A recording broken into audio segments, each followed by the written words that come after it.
এই সাতক্ষীরা নলতা এলাকায় এই যে গিয়াসউদ্দিন তাহেরি সাহেব আসে, ওই যে আরেকটা আছে না আমির হামজা, এটা পুরো আধা পাগল। এটা হলো প্রতিবন্ধী, এটা করে পুরা পুরা গেছে। আমার জন্মের পরে এমন মিথ্যাবাদী, মানে এর মধ্যে এমন মিশাখুর আমার জন্মের পর আমি দেখছি না। এ কিন্তু কোরআনের আয়াত পড়েই কথা শোনায়। যারা হালকা পাতলা একটু কোরআন বোঝে ওদের জিজ্ঞাসা করেন তো কি কোরআনের উপরে আছে না বাবার দিকে চলে গেছে। কোরআনের আয়াত তো ঠিকই পড়ে, কুল হু আল্লাহু আহাদ, হে নবী আপনি বলেন আল্লাহ এক, এ পর্যন্ত ঠিক আছে। এরপরে এই যে কানে হাত দিয়ে শুরু করে, এই নবী কোন নবী?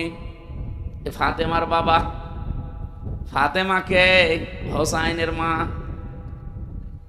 হোসাইনকে কারবালার শহীদ হয়েছিল। আপনাদেরকে আমি কারবালার কাহিনী শোনাবো মাত্র 2 ঘন্টা। আয়াত পড়েছে কি কুল হু আল্লাহু আহাদ, আর তাফসির হচ্ছে কারবালার। আমরা যারা সামনে বসে থাকি মনে করি আরে তাফসির হচ্ছে। বলেন তো এটার নাম কি তাফসির? আপনি আয়াত পড়লেন কি আর তাফসির করছেন কি? তারপরও কারবালার যে শিক্ষাগুলো, কমপক্ষে 10টা মহান শিক্ষা আছে কারবালা, ওইগুলোও যদি বলতো তাও তো মেনে নেওয়া যায়। কোন জায়গায় কি আন্দাজে বানিয়ে বানিয়ে তার নামে চালিয়ে দেয়। আমাদের কণ্ঠ ভালো, গলায় সুর আছে, মানুষ মনে করে না এ কোরআন হাদিসের কথাই বলছে। এই জন্য বাংলার মানুষকে আমরা বারবার জানাচ্ছি এই দেশে কয়েক প্রকার কথা হয়, তার ভেতরে এই একটা, এটার নাম হচ্ছে আওয়াজ। এটা ওয়াজও না তাফসিরও না, এর নাম কি? আওয়াজ হয়। আমরা আওয়াজ দেব না ইনশাআল্লাহ। এই জন্য আপনি আমি যা বলবো এটা আসলেই কোরআন কি না, কোরআনের কথা তো সত্য কথা, কিন্তু ওইভাবে তো আল্লাহ যেভাবে জানিয়েছে ওইভাবে বলা লাগবে। আপনি যদি উল্টা দিকে চলে যান ওটা কি সত্য থাকবে? ওয়ালিল্লাহিল আসমাউল হুসনা ফাদউহু বিহা ওয়া যারুল্লাযিনা ইলহিদুনা ফি আসমাই। সূরা আরাফের 180 নম্বর আয়াতের প্রথম অংশে আছে আল্লাহ পাক বলেন দুনিয়াতে বহু সুন্দর সুন্দর নাম আমার আছে, যে নামে পারো আমি আল্লাহকে ডাকো, কিন্তু সাবধান আমার নামকে এলহাদ করা যাবে না। এলহাদ মানে রদ বদল করে দেওয়া, পরিবর্তন করা, উল্টা পাল্টা করে ডাকে, কাটছাট করা। এই যে আল্লাহ আল্লাহ কিছুক্ষণ বলার পর কেউ যদি বলে ইয়ালি বাবা, শালি বাবা, কেল্লা বাবা, ফতে বাবা, এ কি আল্লাহর ভেতরে আছে? আপনি নামই তো পাল্টিয়ে দিলেন। এই জায়গা থেকে আমাদের শিক্ষা নেওয়া লাগবে, কোরআন যেহেতু নিষেধ করছে আল্লাহ বাদে অন্য কোন নামে এটাকে ডাকা যাবে না। হ্যাঁ, যদি জিকিরের শব্দগুলো দিয়ে ডাকেন তাও আংশিক আপনি ডাকতে পারবেন না। সুবহানাল্লাহ এটা জিকিরের শব্দ, আপনাকে পুরাটা বলা লাগবে সুবহানাল্লাহ। কেউ যদি বলে সুবহান সুবহান, জিকির হয়েছে না? হয়। আপনাকে আল্লাহু আকবার বলা লাগবে, শুধু আকবার আকবার বলতে পারবেন না। আলহামদুলিল্লাহ বলা লাগবে, আলহামদ আলহামদ বলা যাবে না। ঠিক লা ইলাহা ইল্লাল্লাহ বলা লাগবে, লাইলা লাইলা বলা যাবে। বলেন আল্লাহর নামই খণ্ডন করা নিষেধ, ওলট পালট করে ডাকা নিষেধ। আপনি কোথায় পেয়েছেন ভণ্ডামি? কোরআন দিয়ে কথা বললে সত্য কথা বলে, কিন্তু কোরআন দিয়েই বলা লাগবে, অন্য দিকে যাওয়া। আমান আমিলা বিহি ওয়াজিরা, কোরআন দিয়ে যারা আমল করবে, কোরআনের উপরে যাদের কাজ থাকবে দুনিয়ার জীবনের। আমল মানে কি? কাজ। বলেন বলেন। কোরআন দিয়ে কেউ যদি কাজ করে, আমল করে, তার পুরস্কার আল্লাহ নিজের হাতে কিয়ামতে দান করবেন। আপনি অন্যান্য কিতাব দেখে আলোচনা করলে, আমল কাজ করলে সওয়াব পাবেন না, বিষয়টা এমন না, পাবেন। তো ফেরেশতারা হয়তো কিয়ামতে আপনাকে পুরস্কার দিয়ে দেবে, নবীরা দেবে, রাসূলরা দেবে। কোরআনের আমল যদি দুনিয়ার কারো থাকে, ওর পুরস্কার কেউ দেবে না, আল্লাহ নিজের হাতে দেবে। ফ্যাক্টরির মালিক যদি বলে আজকে আর ম্যানেজার দেবে না, আজকের বেতন আমি নিজে দেব, কর্মচারীরা একটু বেশি খুশি হবে না? বলেন বলেন। সবাই জানে যে দায়িত্বে যিনি আছেন ম্যানেজার, তার তো একটা লিমিট আছে। মালিক তাকে 5 লাখ টাকা দিয়ে বলেছে এইটা বন্টন করবা, যার যা পাওনা। তো মালিক যখন নিজে দেবে তখন কতটুকু, এটার হিসাব কর্মচারী ম্যানেজার জানে। দুনিয়ার মালিকের প্রতি যদি এই হয় আমাদের আনন্দ বিশ্বাস, তাম পৃথিবীর সব কিছুর মালিক যিনি, উনি বলছেন আমি পুরস্কার দেব। কত দেব দুনিয়ার মানুষের ব্রেনে ধরবে না।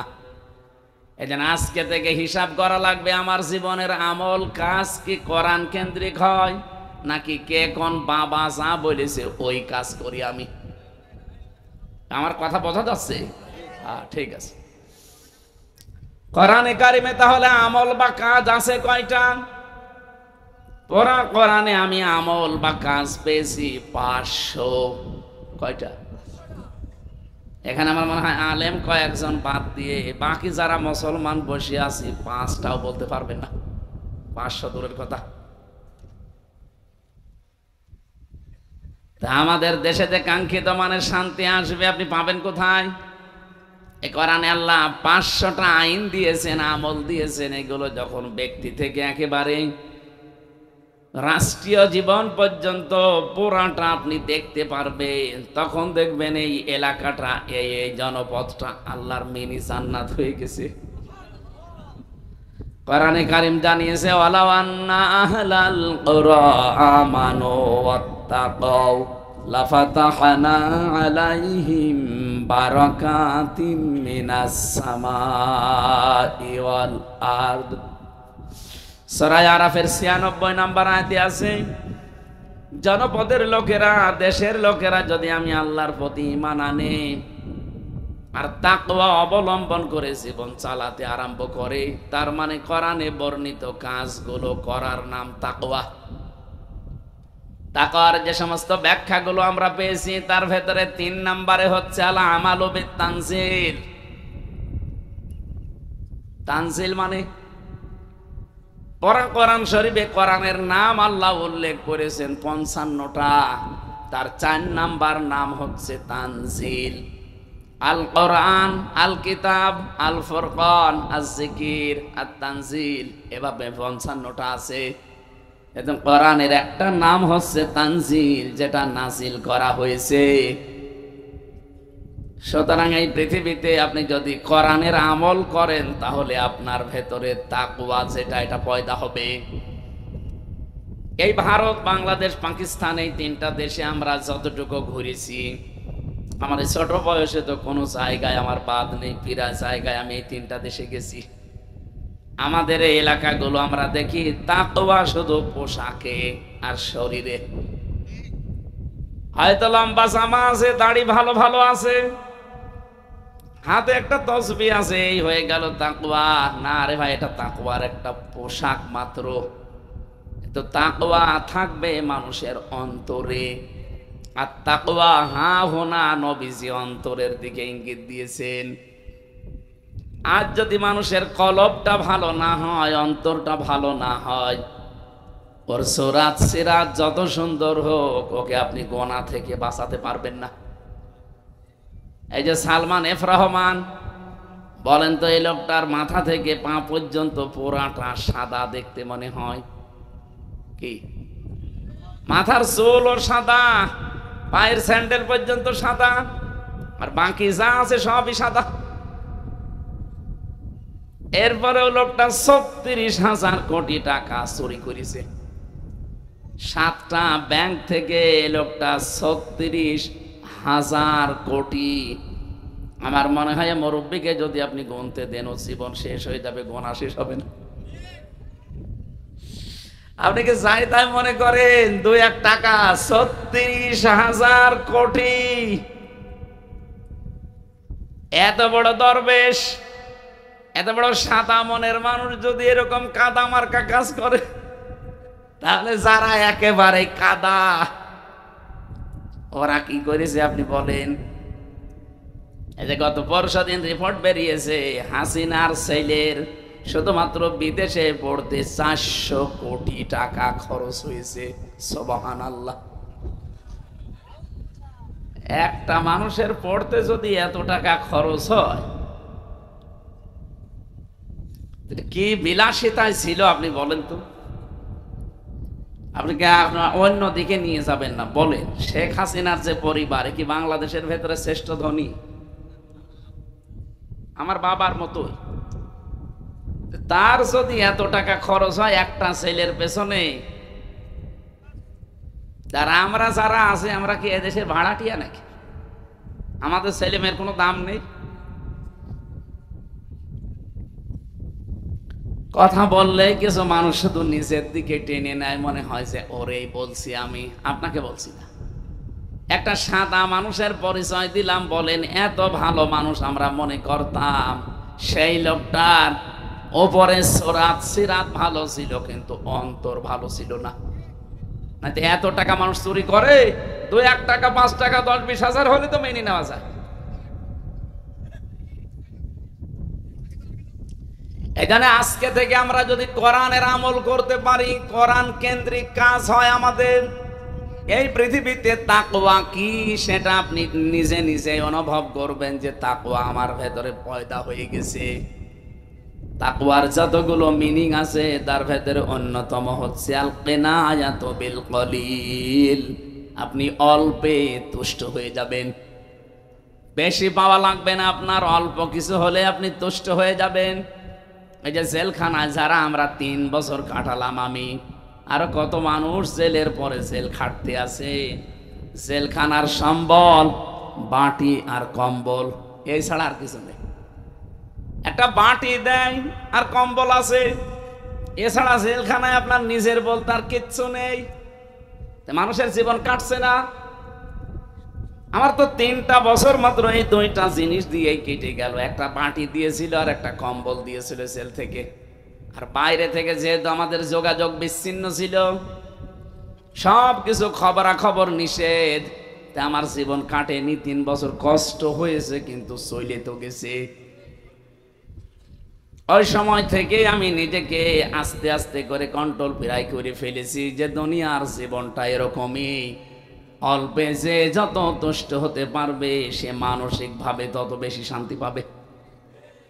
আজ হাজারো পরিবারে আমাদের শান্তি থাকে না। অনেক পরিবারে নিজের পুরুষ যারা আমরা আছি উচ্চবিলাসিতা, আর বউগুলো যেগুলো পেয়েছি ওগুলো একেবারে ঐশ্বরিয়া মার্কা।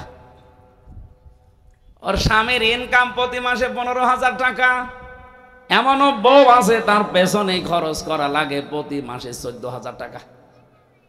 এরকম বউ দেশে নেই? আপনার তো থাকবে। আমার ভাইরা না, ও একটা দুঃখে পড়েছে বলে বলে ফেললো। এখানে হাজারো মানুষ আমরা এরকম আছি। সম্মানিত মা বোনেরা, আপনাকে আল্লাহ যে স্বামীর বাড়িতে দিয়েছে, ওর যতটুকু ইনকাম আছে ওইটার উপরে আপনার চাহিদাকে নিয়ন্ত্রণ করা লাগবে। কি কথা বলেন? এখন আপনি যদি এখন ঐশ্বরিয়ার মতো ভাব নেন যে না আমি ওইভাবে চলবো, তা আপনার স্বামী কি ওর স্বামীর মতো ইনকাম করে? আপনাকে তো আল্লাহ সলিমুদ্দির বাড়িতে না পাঠিয়ে সালমান এফ রহমানের বাড়িতে পাঠাতে পারতো তার বউ করে। তখন আপনি মন মতো খরচ করতেন। যেহেতু ওই জায়গায় না দিয়ে এরকম একটা গরিব মানুষের বাড়িতে আপনাকে দিয়েছে, সুতরাং এর যতটুকু ইনকাম আছে এতটুকুর উপরে নিজের চাহিদাকে ঠিক রাখবেন।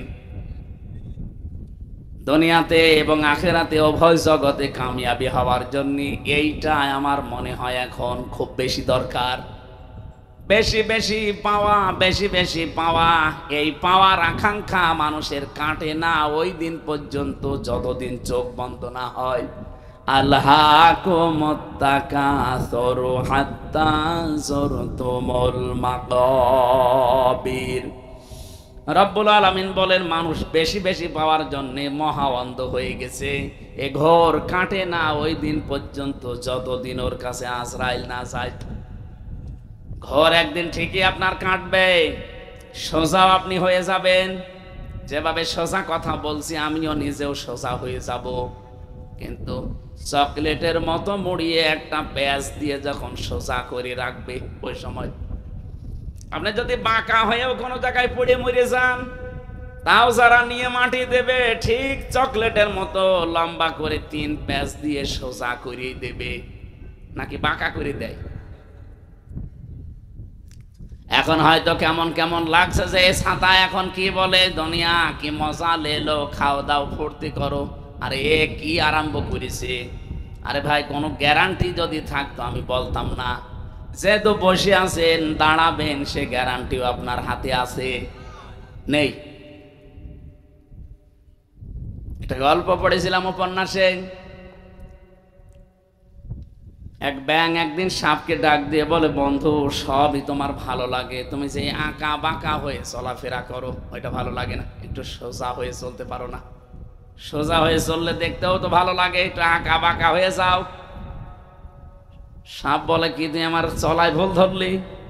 দিয়েছে 100 বল। ব্যাংকে ধরতে পারে নাই, দিয়েছে এরকম পানির ভেতরে লাফ। উপরে বসে আছে ফনা তুলে। এখান থেকে একটা জিনিস জানা যায়, গোখরা সাপ যেগুলো বিষধর, এরা যদি একবার ফনা তোলে, ফনা তুলতে সময় নেয় না, কিন্তু স্বাভাবিক হতে সময় লাগে। এখানে চলতে ফিরতে রাতের বেলা দিনের বেলা, যেহেতু এলাকায় গাছ গাছড়া আছে, যদি বিষধর কোন সাপ, গোখরা সাপ, যেটা কি বলে, কলিম সাপ না কি বলে, গোখরা, এটা যদি সামনে পড়ে, যদি ফনা তুলে ফেলে, আপনি নিরাপদ দূরত্বে চলে যাবেন। এমনি ফনা তুলতে বেশি সময় নেয় না, কিন্তু স্বাভাবিক হতে অনেক সময় লাগে। যেহেতু স্বাভাবিক হতে ওর সময় লাগছে, ওই রাস্তা দিয়ে যাচ্ছিল এক রাখাল, সারাদিন গরু চড়িয়েছে, ছাগল চড়িয়েছে, মেজাজ হট হয়ে আছে, দেখছে ফস ফস করছে, গরু মারা যে লাঠি ছিল ওইটা দিয়ে আচ্ছা করে পিটিয়েছে। আইলের উপরে জমির এই যে সীমানা আইল থাকে, ওর উপরে লম্বা করে রেখে দিয়েছে। ব্যাংক চিন্তা করে, কি গো বন্ধুর তো কোনো খবর নেই, উঠে যাচ্ছে, 60 হয়ে পড়ে আছে, বলছে হাউ আর ইউ, খবর কি? ডাক দিয়ে বলছে, বন্ধু আমি এইটাই চেয়েছিলাম যে আঁকা বাঁকা চলো না, সোজা চলো, দেখতে ভালো লাগবে। তুমি সোজা হইলে মরার পরে, এই সোজা যদি আগে হইতে দিয়ে এখন এভাবে পড়ে থাকা লাগতো না। আপনিও সোজা হবেন ঠিকই, এখনই চোখ বন্ধ হয়ে যাক, ঠিক সোজা হয়ে যাবেন। এই জন্য অল্পে তুষ্টি, এটা যেহেতু তাকওয়ার 2 নম্বরে গুরুত্বপূর্ণ একটা পয়েন্টে আছে, আল খাউফু মিনাল জালিল, আল কিনায়াতু বিল কলিল, আল আমালু বিত তানজিল। যদি কোনো মানুষ দুনিয়ায় মানতে পারে, সে যেন মনে করে আমার ভেতরে আল্লাহর ভয় আছে, আমি তাকওয়া অর্জন করেছি। আল্লাহকে না দেখে যেমন বিশ্বাস করি, এভাবে না দেখে ভয় করা। বলেন তো, লেপের নিচে আপনি বসে বসে মোবাইলে, কম্পিউটারে, টেলিভিশনে এমন এমন দৃশ্য দেখেন, পৃথিবীর কেউ জানে না। অন্য কেউ দেখলে আপনি লজ্জা পান, নিজে দেখলে আনন্দ পান, এরকম দৃশ্য নেই? এ জায়গায় কেউ যদি না থাকে, একজন আছে, দেখতেছে কে? আরো জোরে বলেন। আমি শুধু বলবো, আপনি শুনবেন, এইটাই বিষয় না। আমি নিজে যেন আজকে থেকে এর উপরে চলতে পারি, আপনারাও চালাতে পারি, সেই তৌফিক আল্লাহ দান করেন। কেউ দেখে না, একজন দেখতেছে, ওনাকে যেমন না দেখে আমি বিশ্বাস করি, না দেখে ওইভাবে ভয়ও করি। টেলিভিশন হোক, মোবাইল হোক, কম্পিউটার হোক, ল্যাপটপ হোক, যেটা বাইরে দেখা যায় যাচ্ছে, ওইটা টেলিভিশনের পর্দায় দেখা যায় যাচ্ছে। যেটা বাইরে দেখা যায় নেই, যেটা টিভির পর্দায়, মোবাইলের পর্দায়ও দেখা যায় নেই, এটা মাসলা। কথা বুঝেছেন? একটা মেয়ে লোকের সর্বোচ্চ পর্দা হচ্ছে আজিমাত। হাত মোজা, পা মোজা দিয়ে মাথার চুল থেকে পায়ের তালু পর্যন্ত পোড়াটা ঢেকে রাখবে, এমনকি চোখের ওপরও হিসাব টেনে দেবে একটা কালো হালকা কাপড়, এটার নাম আজিমাত। এটা যদি কেউ করে চলতে পারে, ও সোনাই সোহাগা। তো মেয়েদের জন্য রুখসাত আছে, ছাড় আছে। সব জায়গা তো আর এরকম আপনি চলতে পারবেন না। এই জন্য কিছু কিছু জায়গায় ছাড় আছে মেয়েদের জন্যে। এই হাতের কবজি, পায়ের পাতা আর মুখমণ্ডল, এই তিনটা জায়গা বাদ দিয়ে যদি প্রয়োজন হয় আপনি পুরা শরীর ঢেকে বাইরে যেতে পারবেন। আলেমদের এখানে মতামত আছে দুইটা। ওই আগে যেটা বললাম ওইটাই আপনি যদি মেনে চলতে পারেন তাহলে সর্বোত্তম। ইমাম আবু হানিফা রহমতুল্লাহ আলাইহির মত হচ্ছে একটা মেয়ে লোকের সতর বা পর্দা ফরজ যতটুকু, মুখমণ্ডল, হাতের কবজি, পায়ের পাতা বাদ দিয়ে পুরা শরীর আপনি ঢেকে রাখবেন। আর একটা পুরুষ মানুষের সতর কি নাভি থেকে শুরু করে হাঁটু পর্যন্ত ঢেকে রাখাই লাগবে যদি কাপড় থাকে। কাপড় না থাকলে আপনি উলঙ্গ হয়েও থাকতে পারেন। এখান থেকে আরেকটা মাসলা বের হয়, যারা গোসল করতে যান, বিশেষ করে আটক জায়গা, আপনি কাপড় চোপড় খুইলেও গোসল করতে পারেন, জায়েজ আছে। কথা বুঝতেছে? তাই বলে আপনি এই নদীতে আবার সব খুলে নেবেন না।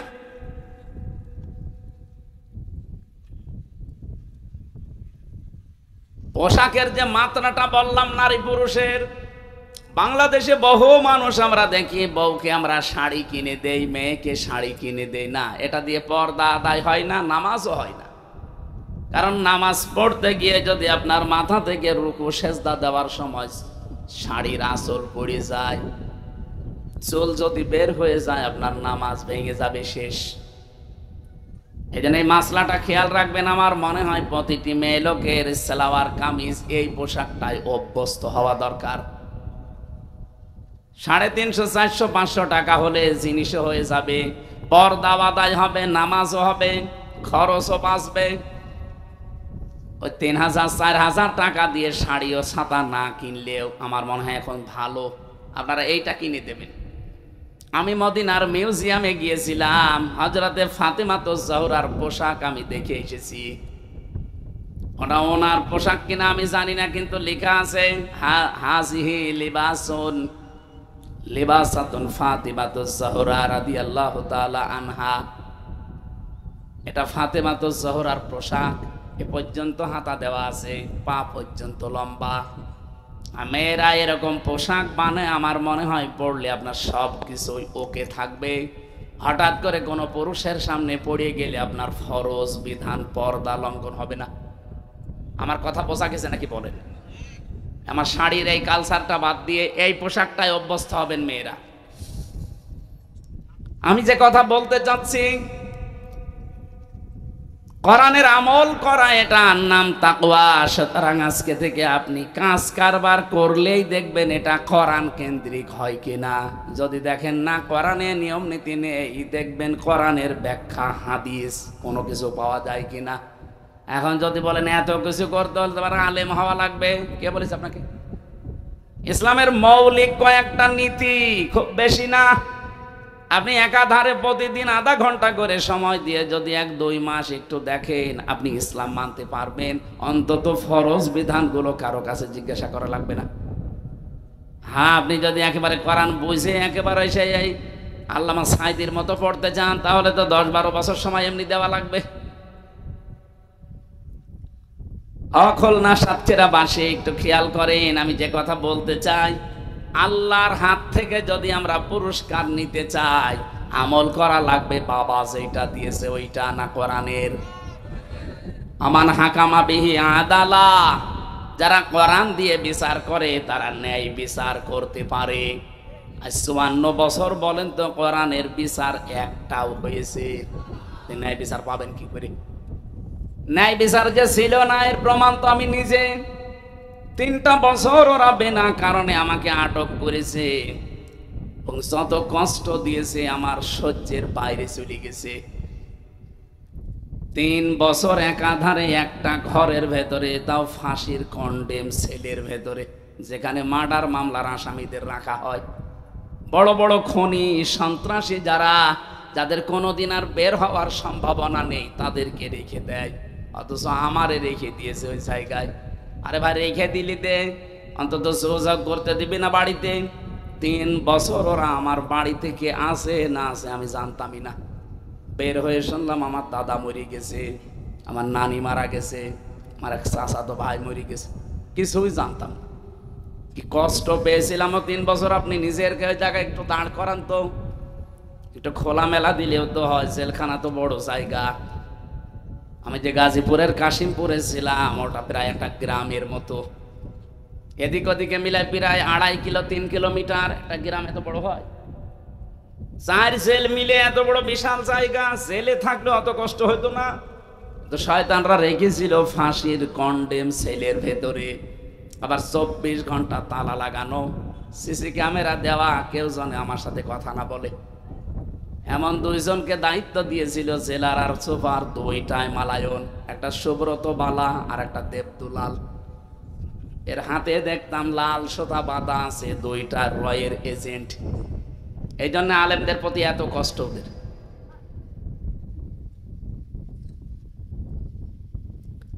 আমার সাতক্ষীরাবাসী, আমি আমার ইমান থেকে বলছি, বাংলাদেশের 64 জেলার ভেতরে মন থেকে ইমানের কারণে আপনারা যেহেতু কষ্ট পেয়েছিলেন বেশি, এই জন্য একটু ভালোবাসা আপনার প্রতি এমনি বেশি। অন্য জেলায় গেলে মায়াটা আসে না, কারণ ওরা এত কষ্ট দিনের জন্য, ইসলামের জন্য পায়নি। এ জেলার মানুষ যত কষ্ট সহ্য করেছে 15 বছর, চিন্তা করতে পারেন। একটা মানুষের বাড়ি বুলডোজার দিয়ে মাটির সাথে মিশিয়ে দিয়েছে বিনা কারণে। এ জেলায় না এটা?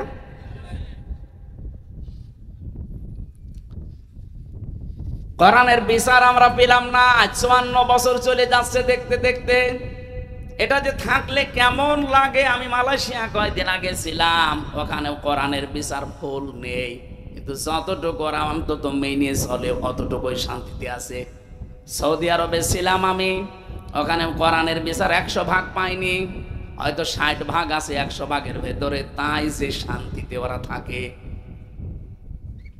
মালয়েশিয়া বিশ্ববিদ্যালয়ে গিয়েছিলাম, আন্তর্জাতিক বিশ্ববিদ্যালয় যেটা, ওখানে 120টা দেশের ছেলে মেয়েরা পড়াশোনা করে।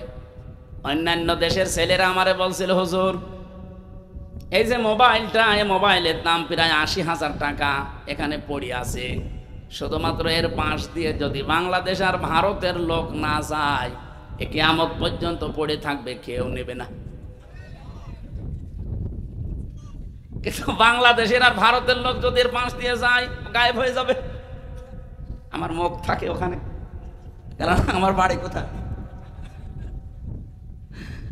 আমার কথায় আপনি আমারে বাস দিলেন। যে মোবাইলটা পড়ে আছে, বিশ্বের অন্য কোন দেশের লোক যদি পাশ দিয়ে হেঁটে যায়, 120টা দেশের মানুষ পড়ে ওখানে, এতগুলো দেশের ছেলে মেয়ে।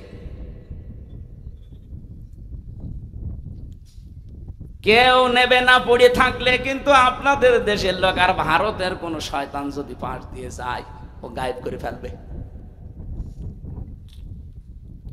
তারপর ও দেশে যদি চুরি করলে হাত কেটে দাও, এই আইনটা থাকতো, আমাদের 2 দেশের মানুষও নেওয়ার সাহস পেত না। আমার দাদা, আমার ছোট দাদা বলছিল যে আমি একবার হজে যেয়ে দেখি অজুখানায় একটা মোবাইল পড়ে আছে, কেউ নিচ্ছে না। চিন্তা করলাম, কি গো মোবাইল কি নষ্ট নাকি? কিন্তু সিসি ক্যামেরা দেওয়া তো। মনে মনে ভয়, যদি হাত দেয় আর ধরা পড়ে যায়, দেশে গেলে মানুষ বলবে হাজী সাহেব চোর, কারণ হাত কেটে দেবে। কি করি, কেউ তো নেয় না, সব চলে যায় আশপাশ দিয়ে। এদিকে ওদিকে তাকিয়ে দেখলাম এখন আর কেউ ভেতরে নেই, আস্তে করে তুলে নিলাম। হারানো জিনিস ওই মসজিদে নববীর সামনে একটা ঘর আছে, ওখানে জমা দেয়, ওখানে জমা দিলাম। ওনারা জিজ্ঞাসা করলাম, ভাই এই মোবাইলটার দাম কেমন হবে? ওনার ভাষা দিয়ে আমার জিজ্ঞাসা করছে, ইয়া হাজিউল হুজ্জাত আয়না বিলাদুকা, হাজি দেশ কোথায়? জি তুমিন বাংলাদেশ, বাংলাদেশ থেকে এসেছি। উনি ওনার ভাষা দিয়ে বলছে, হাজি যে মোবাইলটা পেয়েছেন, এই মোবাইলটা বাংলাদেশের টাকার মান অনুযায়ী 72,000 টাকা, তাও 16 সালে। এখন তো আরো বেড়ে গেছে, ওটা লাখ পার হয়ে যাবে। 72,000 টাকার মোবাইল ওই সময় পড়ে আছে, কেউ নিচ্ছে না। এদেশে থাকবে? 72 পয়সা রেখে দেন তো থাকে কিনা? যে কথা তুলেছিলাম এইটাই বলার জন্যে, কোরআনের বিচার যদি আমরা সত্যি পেয়ে যেতাম এই দেশে ৭২,০০০ টাকার মোবাইল না ৭২ কোটি টাকা পড়ে থাকলেও কিয়ামত পর্যন্ত ওখানেই থাকতো।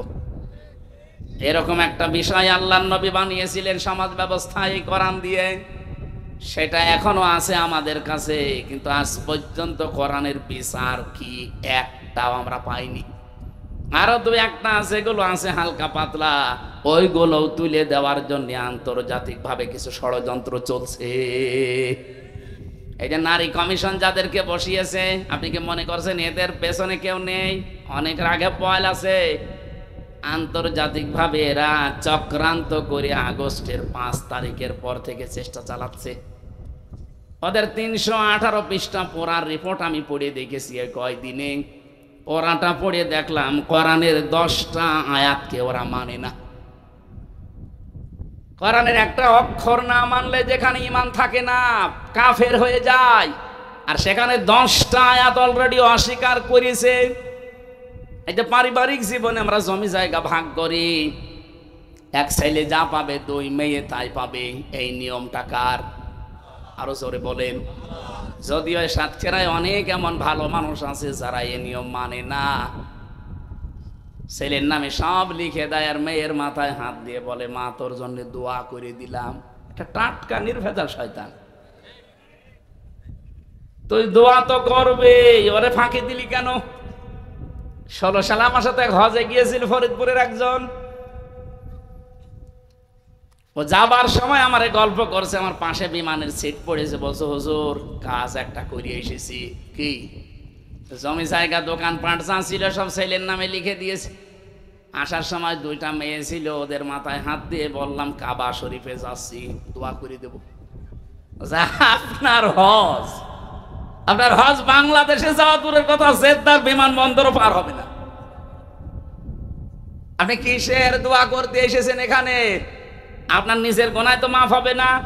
আপনি শরীক ফাঁকি দিয়েছেন।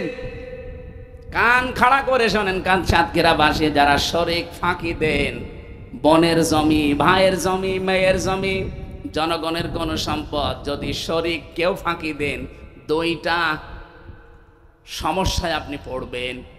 1 নম্বরে যেদিন শরীক ফাঁকি দিয়েছেন ওই দিন থেকে যতদিন বেঁচে আছেন যা ইবাদত বন্দেগী করবেন একটাও কবুল হবে না। এখানে যদি এরকম কেউ থাকেন যারা ভাইকে ফাঁকি দিয়ে জাল দলিল করে নিজের নামে লিখে নিয়েছেন, না মনে হয় এসব নেই? হ্যাঁ, যদি এরকম কেউ থাকেন আজকে যে ওটা ফেরত দেবেন। অনেকে মনে করে বোনেরটা ফাঁকি দিলে মনে হয় সমস্যা নেই, কারণ আমার আপন বোন, আরো ডবল গুনাহ হবে। একদিকে আপনি শরীর ফাঁকি দিলেন, আর একদিকে আত্মীয়তার সম্পর্ক সমস্যা করলেন। আমি কাউকে কিছু বলবো না, চোখ বন্ধ করে আসি। সত্যি করে বলেন তো বোনকে ফাঁকি দিয়েছেন যারা? একটু হাত তুলে দেখান, ওরা দেখুক। কেউ নেই। আমার মনে হয় এই এলাকায় ভাই কারি সাহেব আপনার ওয়াজ দেয়া ঠিক হয়নি। এত সব আল্লাহর ওলি বসে আছে, কিসের ওয়াজ দিয়েছেন আপনি? এখানে গান দেবেন?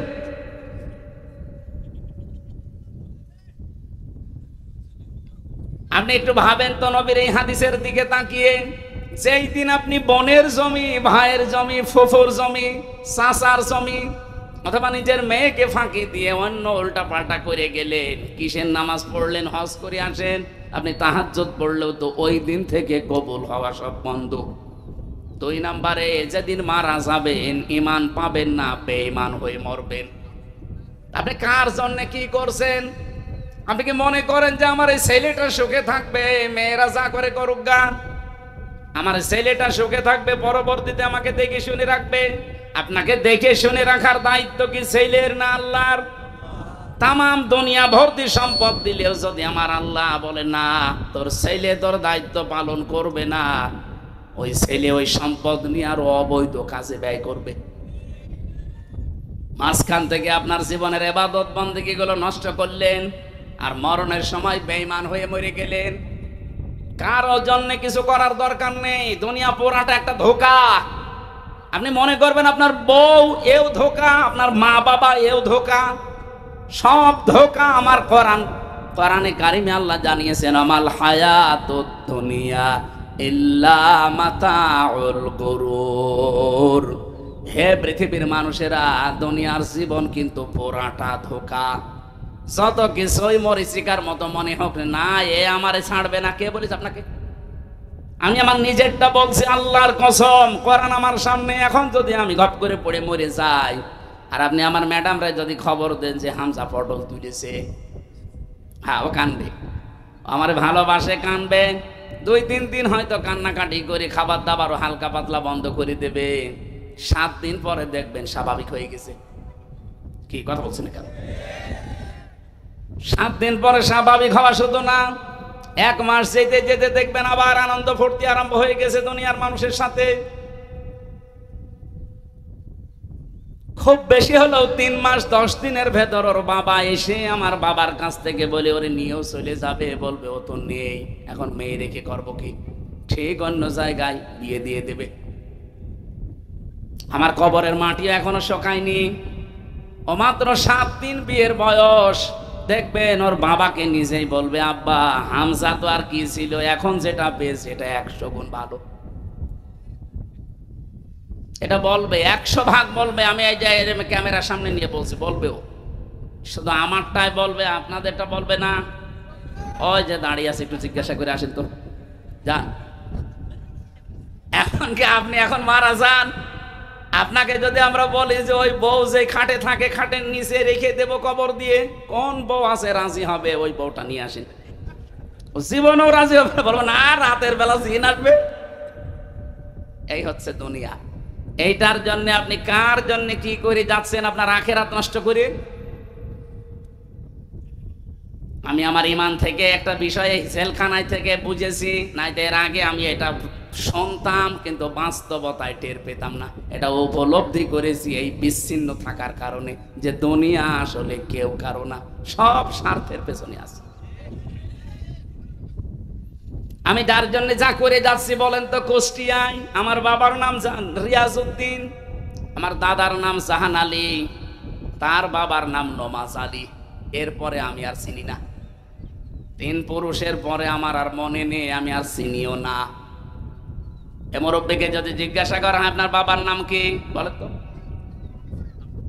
আপনার দাদার নাম, তার দাদার নাম জানি না।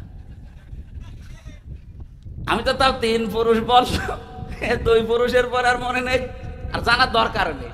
সাদা শ্রেণী আমি করবো। এখন বলেন তো, এই যে নমাজ আলীর বাবা, যেটা খুব বেশি হলো 61 বছর আগে মরে গেছে লোকটা,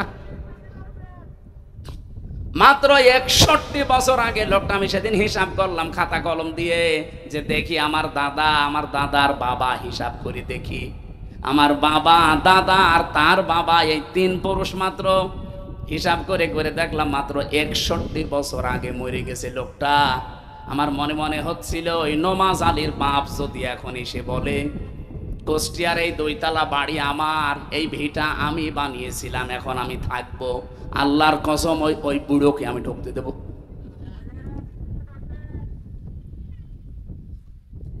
অথচ আসলে কিন্তু এই যে কুষ্টিয়ার যে বাড়িটা আমার, এটা ওই মুরব্বী বানিয়েছিল। এ বিশাল এলাকাগুলো সেই তৈরি করেছিল। মাত্র 60-61 বছর পরে আসলে তারে যদি আমি ঢুকতে না দেই, আমারও 50 বছর পরে যখন আমি মরে যাব, যদি দুনিয়ায় আমি আসি, আল্লাহর কসম আমার বাড়িতে এখন যারা আছে তা আমারও ঢুকতে দেবে না। এইটার নাম দুনিয়া। সম্মানিতা মা বোনেরা, এটা সামনে রাখা লাগবে। তাহলে দুনিয়ার জীবনটা যদি আপনার কাছে সত্যিই মনে হয় যে এটা ধোঁকা, আপনি কাউকে ফাঁকি দিতে পারবেন না। যার যতটুকু হক আছে, আপনি আরো দুনিয়ায় জীবিত থাকতে পঙ্খানো আদায় করে যাবেন। কোন স্বামী যদি, স্ত্রী যদি চায় যে আমার স্বামী আরো বেশি দিন বেঁচে থাক আমার সাথে, তার সম্মান বেড়ে যাক, তার সম্পদ আদি আল্লাহ যা দিয়েছে এটা আরো বাড়তে থাক, আল্লাহর নবী বলেন ওই স্ত্রী লোকের উচিত হবে স্বামীকে তাকিদ দেওয়া, পেছনে লেগে থাকা আঠার মতো, যে স্বামী যা করো করো, কিন্তু রক্তের সম্পর্কগুলো ঠিক রাখো। যাদের সাথে তোমার রক্তের সম্পর্ক আছে, তোমার বোনের আছে, তোমার ভাইয়ের আছে, তোমার চাচার আছে, তোমার ফুফুর আছে, আমার বংশের আমার শ্বশুর শাশুড়ি যারা আছে এদের আছে, যাদেরই আছে এইগুলো একটু ঠিক রাখো, এদের হক অন্তত আদায় করো। আমরা যেভাবে চলি অন্তত ঠিক আছি। এভাবে যদি তারা উদ্বুদ্ধ করতো, আমার মনে হয় অনেক স্বামী নিজের বোন গরিব বলে অনেকে আমরা পরিচয় দিতে চাই না। ধর্ম আত্মীয় সেই সাতক্ষীরায় প্রতি মাসে 3 বার করে যায়। নাকি আমি বেশি বলে ফেললাম? হচ্ছে না আমাদের মেয়েরা যারা এসেছেন, আমি বারবার অনেক মেয়ে লোক বলে, হ্যাঁ হুজুর শুধু আমাদের পেছনেই লাগে। আরে ভাই, আপনার পেছনে না, আমি চাই আপনি বেঁচে যান। আপনি ধরা খাবেন। আপনার কারণে হাজারো স্বামী তার মা বাবাকে আলাদা করে দিচ্ছে, শুধু আপনার ওই ছোট মনের কারণ। এখানে আমি সহ যত স্বামী বসে আছে, আমি কোরআন মাথায় নিয়ে ওদেরকে বলাতে পারি, একটা স্বামীও মন থেকে বলবে না যে আমার মা বাবা আলাদা হয়ে যাক। আপনি জিজ্ঞাসা করেন, কোনটারে জিজ্ঞাসা করবেন করেন, কিন্তু ওখানে যারা বসে আছে বোরকা পরে জিজ্ঞাসা করেন 100টার 80টা বা 90টা মহিলা বলবে যে না, আমি ওই বুড়ো বুড়ির সাথে থাকবো না। আপনি নিজের মা বাবা হলে এভাবে আলাদা করে দিতে পারতেন। হ্যাঁ, আছে কিছু ভালো আছে হালকা। কয়েকদিন আগে এক এসপি মারা গেছে নিজের গুলি দিয়ে আত্মহত্যা করে, আপনি তার জীবনটা পড়েন।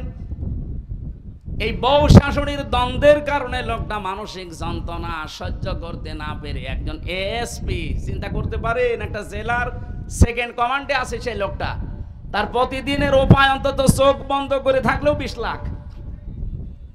বিসিএস ক্যাডার কোথায় পৌঁছিয়ে তার জীবনটা অলরেডি কিছুদিন পরে সে এসপি হয়ে যেত, এরপরে ডিসি হইতো, এরপরে রাষ্ট্রের গুরুত্বপূর্ণ কোন দেশের অন্তত রাষ্ট্রদূত হয়ে জীবনটা একেবারে জান্নাতের মতো কাটাতে পারত। কিন্তু পারিবারিক জীবনে ওর বউ আর মা, এদের ভেতরে সাপে নেউলের মতো সম্পর্ক। শাশুড়ি যারা এসেছেন শুধু নামাজ পড়া, রোজা রাখা আর কালো বোরকা পরা ইবাদত না। অন্যের একটা মেয়ে এসেছে, মেয়েটাকে নিজের মেয়ের মতো দেখতে পারেন না। একটু ভাবা যায় না যে আমার মেয়ে যদি দোষ করতো আমি কি এভাবে বকাবকি করতাম না, শিখিয়ে দিতাম?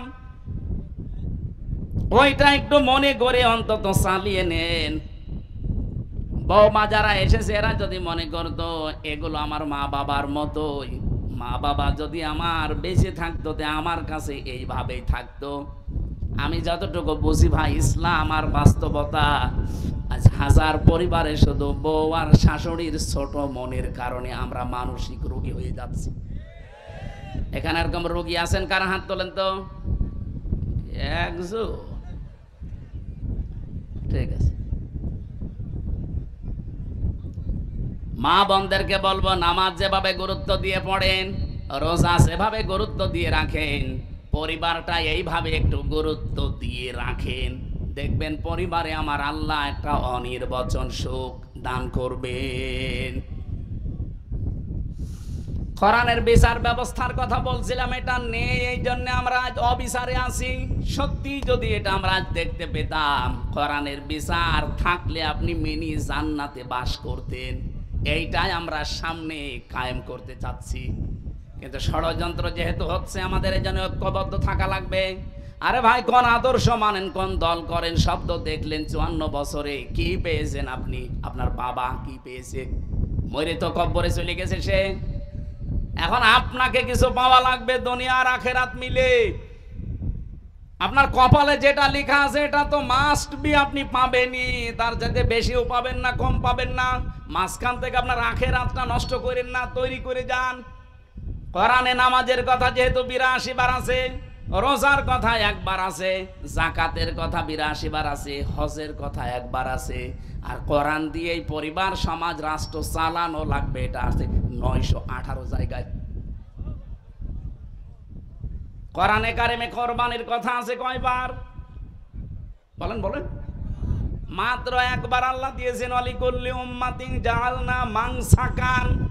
এই পৃথিবীতে যত উম্মত আমি পাঠিয়েছি আদম নবী থেকে, প্রত্যেকটা নবীর উম্মতের প্রতি একটা বিধান ছিল, তার নাম কোরবানি। তার নাম কি? আমাদের মাত্র আর 3 সপ্তাহ বাকি আছে। এজন্য অনেকে যারা কোরবানি কিনছেন, কিনবেন, এটা কিন্তু সেই আদম নবী থেকে আরম্ভ হয়েছে, কিয়ামত পর্যন্ত বিধানটা চলবে। কোরবান শব্দের শাব্দিক অর্থ নিকটবর্তী হওয়া, নৈকট্য অর্জন করা। আর একটা অর্থ আছে আল্লাহর বিধান। জিলহজ মাসের 10, 11, 12 এই 3 দিনে পশু জবাইয়ের মাধ্যমে আল্লাহর সন্তুষ্টি অর্জন করার জন্য যে কাজ করা হয় এর নাম কোরবানি। কিন্তু কোরবানির বিধানটা শুধু আমাদের প্রতি এরকম, এর আগে যারা দুনিয়া থেকে বিদায় নিয়েছে তাদের ওপর এরকম ছিল না। হযরতে আদম আলাইহিস সালামের কাহিনীটা আল্লাহ আমাদেরকে শুনিয়েছেন আজকের তেলাওয়াতকৃত আয়াত সূরা মায়েদার 27 নম্বর আয়াত, ওয়াতলু আলাইহিম নাবা আবনাই আদম বিল হক। হে নবী, আপনার উম্মতদেরকে আদম নবীর কাহিনীটা একটু ভালো করে শোনান।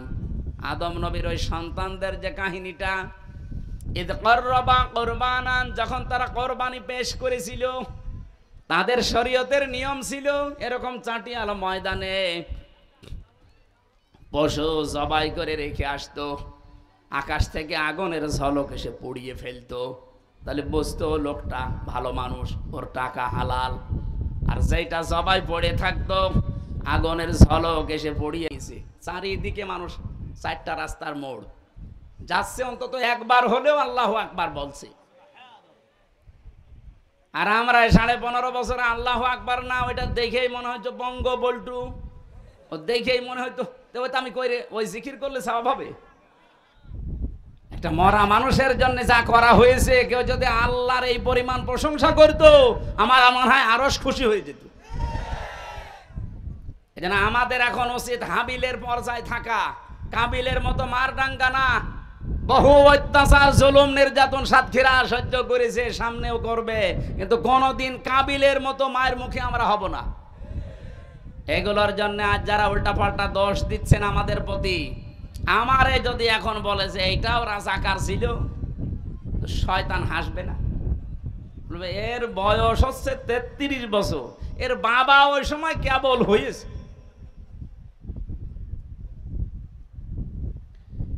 যেহেতু দেশীয় এবং আন্তর্জাতিক ভাবে চেষ্টা চলছে এই দেশে যেন ইসলামের উত্থান হতে না পারে, এই 54 বছরে একটা ট্যাগ লাগিয়েছিল ইসলামের প্রতি যে আমরা নাকি টেররিস্ট, আমরা নাকি সন্ত্রাসী, আমরা নাকি জঙ্গি। এটা আজ মিথ্যা প্রমাণ হয়েছে, কারণ এই 9 মাস 7 দিন হয়ে গেল বাংলাদেশে আজ পর্যন্ত একটা জঙ্গি ধরা পড়েছে। আসলে জঙ্গি নেই তো ধরা পড়বে কি করে? জঙ্গি বোঝেন আপনি? জঙ্গি বুঝলে সিরিয়ায় যাওয়া লাগবে, জঙ্গি ঠিক করতে পাকিস্তানে যাওয়া লাগবে। আপনি কোথায় পেয়েছেন আন্দাজে জঙ্গি? 3 বছর তো আমি জেলে ওদের সাথে ছিলাম, জঙ্গি বলে ওরা কিছু না। আমার মতো সাধারণ মানুষ জঙ্গি মামলা লাগিয়ে দিয়েছে। ওর ভেতরে একজন পেয়েছিলাম, তার নাম আব্দুল মতিন, 17 বছর জেলে আছে। ও হচ্ছে আল্লাহর দলের প্রধান সারা বাংলাদেশের। ওনারে বললাম, ভাই আপনি আল্লাহর দলের সভাপতি, সেক্রেটারি কে? বলছে আমার ছেলে। ও আপনি সভাপতি, আপনার ছেলে সেক্রেটারি, আর বাংলাদেশে কেউ নেই। এই হচ্ছে জঙ্গি। কারণ এগুলো বসে বসে লিখতে হয় হাসি হাসি না, অত হাসি বলাও নিষেধ। আর এটা মন্তস্থ করতো এই দেশের গোয়েন্দা বিভাগের কিছু আছে। এই ভারতের 5টা গোলাম ছিল আর আমেরিকার গোলাম ছিল, এরা আমি নিজে তো দেখেছি রিমান্ডে। এই শয়তানরা নিজেরা বলছে আপনার কোনো দোষ নেই। তা দোষ নেই তো আমার উপর এত অত্যাচার কেন? একজনকে টাইট দেব, আরো 100টা মোল্লা টাইট হবে। মানে এমন কষ্ট দেব যেন আপনারে দেখে অন্তত আরো 100 মোল্লা টাইট হয়ে যায়। এই ছিল ওদের মিশন। তাছাড়া আমারে বাড়ি থেকে নিয়ে গেল, কুষ্টিয়ার গ্রামের বাড়ি হালসা থেকে, আর পরের দিন পেপারে দিলেও কি দিয়েছে যে কুষ্টিয়ার চড়হাঁস থেকে ওনাকে আমরা গোপন আস্তানা থেকে নিয়ে এসেছি। পুরাটা ডাহা মিথ্যা কথা। নেলে বাড়ির 2 তলা থেকে নিয়ে গেল, আর লেখছে কোন জায়গায়, কুষ্টিয়ার চড়হাঁস থেকে। এভাবে প্রত্যেকে, যত মানুষ আমি ভেতরে পেয়েছিলাম, কত মানুষ 3 বছর 5 বছর 7 বছর পড়ে আছে কেউ জানি না। ওই ডিবি অফিসে কাউন্টার টেরিজমে মাটির নিচে পড়ে আছে। চেহারা দেখলে ভয়ঙ্কর, ভয় লাগে মাঝে মাঝে। এত বড় বড় নখ হয়ে গেছে। 4 মাস 5 মাস পরে একবার নখ কাটতে দেয়, চুল দাড়ি গোপ, মনে হচ্ছে ওরে বাবা জঙ্গল থেকে আসতেছে। কেউ জানে না। সিলেটের একজনকে পেয়েছিলাম, আমার পাশের ছেলে ছিল, যে ভাই কয় বছর আছে? বলছে আমি জানি না। তার মানে কমপক্ষে 7-8 বছর পড়ে আছে। ওর চুল দাড়ি নখ মখ দেখলে ভয় লাগতো, অথচ পাশের ছেলে তো খালি মাঝখানে একটা দেওয়াল, এই কোলে তো এই যে লোহার ব্যারিকেড দেওয়া, কথা বললে শুনতে পেতাম, মাঝে মাঝে সামনে নিয়ে আসতো, দেখা হতো। এই মাটির নিচে কোনো আওয়াজ নেই, দিন কখন হয় রাত কখন হয় জানতাম না। এই শয়তানরা এই কাজগুলো করে এই দেশটাকে আজ 54 বছর এই প্রতিবেশী নামে কলঙ্ক, এই পৃথিবীর নিকৃষ্ট জাতি এই মুশরিক হিন্দু, এই নরেন্দ্র মোদীর যারা আছে এই সবগুলো মানুষ নামে কলঙ্ক, জানোয়ার এগুলো।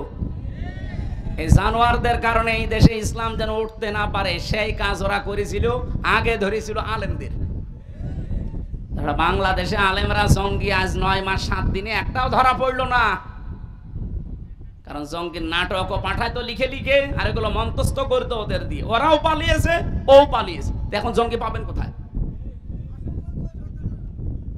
মসজিদ গুলো একটার পর একটা ভাঙছে। আজ পর্যন্ত পৃথিবীর ইতিহাস আমরা পাইনি যে যত খারাপ হোক যে আল্লাহর ঘর ভেঙে দিয়েছে। 1500 বছর আগে একবার ভাঙতে এসেছিল, নিচেই ভেঙে গেছে। আব্রাহা কাসফি মাকুল হয়ে গেছে। আর এই শয়তানরা কতগুলো, প্রায় 900 কতগুলো মসজিদ ভেঙেছে অলরেডি, আজকেও একটা ভেঙেছে। একটার পর একটা আল্লাহর ঘরগুলো ভাঙছে। আর পাকিস্তানে ওরা বলে জঙ্গি আছে, এই জন্য জঙ্গি ঘাটিতে বোমা মারলাম। তো জঙ্গি ঘাটিতে বোমা মারবি, তুই মসজিদ ভাঙলি কেন বলেন? মসজিদ ভেঙেছে, মাদ্রাসা ভেঙেছে, বাচ্চা মেরেছে, এর নাম জঙ্গি ঘাটিতে হামলা করা? পাকিস্তানও জবাব দিয়েছে ঠিক মতো, বুনিয়ান ও মারসুস দিয়ে। বাপ না, দোলা ভাই না, শেষ পর্যন্ত সৌদি আরবকে কল দিয়ে হয়নি, আমেরিকারে ধরেছে যে তাড়াতাড়ি থামান, এরা তো একেবারে আল্লাহর নামে লেগেছে, আমাদের একেবারে নির্বংশ করে ছাড়বে। বাংলাদেশের দিকে এখন টার্গেটটা, কারণ পাকিস্তানের এই যুদ্ধটা থামিয়েছে একটা উদ্দেশ্য নিয়ে। এরা এই যুদ্ধটা থামিয়ে এখন টার্গেটটা এদিকে দিয়েছে। কিছু দালাল আর কিছু গুপ্তচরকে এরা অলরেডি রেডি করে জাতির ভেতরে এখন ফাটল ধরাতে চায়। এই মাহফুজ আলম একজন। আপনি বাস্তবতা বোঝেন না, ভেতরে খোঁজ খবর নিয়ে দেখেন, 2 দিন রিমান্ডে বাড়ি দেন, সব বলে দেবে। যেহেতু গভীর ষড়যন্ত্র চলছে, আমাদেরকে কাবিলের ভূমিকা পালন করলে হবে না, হাবিলেরটা ভূমিকা পালন করা লাগবে, নীরব। আরে ভাই, আপনারটা জীবনেও কবুল হবে না, আপনি যা আরম্ভ করেছেন। আজকে একজন আকিকার ছাগল, আমি আসার সময় দেখছিলাম না, আকিকার ছাগল কেনার জন্য বাজারে যাচ্ছে, 3-4 জন লোক তারে ধরে পিটিয়ে বসে চাঁদা দেওয়া লাগবে এখান থেকে। একটা কথা হলো, এটা কে ফেরেশতারা করছে নাকি? সে যারাই করছে। তা আপনি এইরকম কাজ করে জীবনেও এই দেশের মানুষের কাছে আপনি মন পাবেন? এই লোকটার জীবনের দিকে তাকিয়ে বলেন তো, জীবনে কোনোদিন চাঁদাবাজি করেছে কিনা বলেন? চুরি করেছে কিনা? ডাকাতি করেছে? জেনা করেছে? আর আপনার জীবনে কি? আপনার মানুষ যে কাছে টানবে, টানবে কি দিয়ে? আপনার তো চরিত্রই নেই। এই জন্য আহ্বান জানাচ্ছি, হাবিলের মতো চরিত্রবান হন, কোরবানি দেবেন, সঙ্গে সঙ্গে আগুনের ঝলক এসে পুড়িয়ে ফেলবে, কবুল হবে। আর কাবিলের মতো এরকম উদ্ধত্ত প্রকাশ করবেন, অহংকারী হবেন, উল্টা পাল্টা উপায় করবেন, 2 নাম্বারই, জীবনেও আপনি জনগণেরও মন পাবেন না, আল্লাহ তো পাবেনই না। আল্লাহ রাব্বুল আলামিন বলেন, কোরবানির এই ইতিহাসগুলো আপনার উম্মতদেরকে আপনি শোনাবেন, হাবিলের এই কথাগুলো, কারণ বছরে বছরে একবার করে আসে। যেহেতু আর 22 দিন আছে, আমাদের গুরুত্বপূর্ণ শিক্ষা দিতে আসতেছে। এই কোরবানির শিক্ষা যদি আপনি এবার না নিয়ে 22 দিন পরে যদি আপনি আবার ভুলে যান, এই দেশটা কিন্তু আর রাখতে পারবেন না। একবার একটু হাতছাড়া হয়ে 15.5 বছর চলে গেছে, এবার যদি হাতছাড়া হয়ে যায় 15.5 বছর না 32 বছর চলে যাবে। আশা করছি আপনারা বুঝেছেন, ইঙ্গিত দিয়েছি আমরা সব। এখন সব ভুলে একটু ধৈর্য ধারণ করে সামনের কিছুদিন আমরা চলা লাগবে। আন্তর্জাতিক ষড়যন্ত্রগুলো এখনো বন্ধ হয়নি, দেশীয় ষড়যন্ত্র চলছে। কোরবানি দেওয়ার মাধ্যমে আমরা আল্লাহর নৈকট্য অর্জন করতে চাই। আল্লাহ যেন তৌফিক দেন, আমিন।